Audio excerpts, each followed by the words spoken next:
یا نیل مصر، او مصر کے نیل دریا،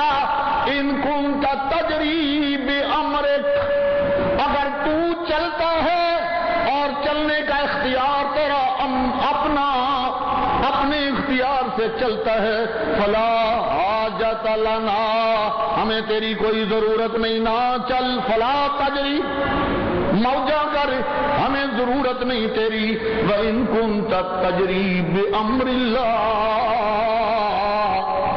اگر تو اللہ کے حکم سے چلتا ہے تو میں اس کا بندہ، اس کے دعا کرتا ہوں، التجا کرتا ہوں تجھے چلنے کا حکم دے۔ یہ رکا لکھا اور عمر ابن عاص کو کہا یہ رکا نیل میں جا کے میرا دفن کر دینا۔ تیز رفتار گھوڑا یہ پیغام لے کے گیا، یہ رکے لے کے گیا عمر ابن عاص نے، اور میں امیر المومنین کا یہ پیغام آیا، میرے آرڈر کی تصویب کر دی، ٹھیک ہے، اور یہ رکا نیل کو بھی دے دیا ہوا ہے۔ سب مصر والے بڑے بڑے سرغنے، کفر کے سرغنے، ابھی نئے مسلمان ہوئے، ابھی مصر فتح ہوا ہے، وہ بھی یار طوفان بن کے آئے نے، ملکوں کو فتح کرتے پے نے، اے دیکھو دریا نال بھی متکا لا لیا مجھے،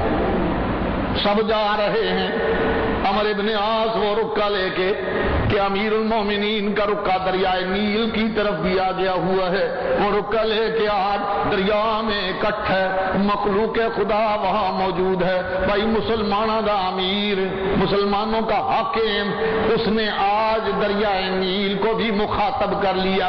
یہ آپ پہ چلنا ہے کہ تیری لوڑ کوئی نہیں، یہ رب دے حکم نال چلنا ہے کہ اسی رب دے بندے ہاں، وہ کول دعا کرنے آ، تینوں حکم دے اج آرڈر پاس ہوا جے۔ عمر ابن عاص فرماتے ہیں مخلوق تماشا دیکھنے آئی ہے، مصر سارا اکٹھا ہو گیا ہے، میں نے دریائے نیل میں اتر کے ریت کو کھودا اور وہاں رکا دفن کر دیا۔ اب دفن کرنے کے بعد مخلوق کو دوڑنا پڑا دریا سے نکلنے کے لیے، کیونکہ ٹھنڈی ہوائیں اور پانی کے آواز، پانی کا شکار دور سے نظر آنے لگ گیا۔ ابھی اوپر نکلے ہیں باہر، دریا اتنے گز 16 گز پہلے دن چلا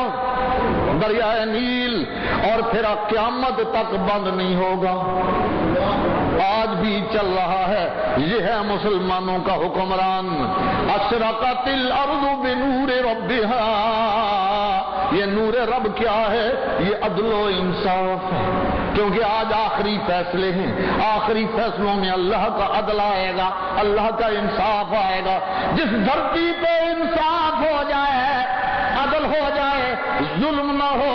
زیادتی نہ ہو، کسی کی عزت نہ لوٹے، کسی کا مال نہ لوٹے، کسی کی جان برباد نہ ہو،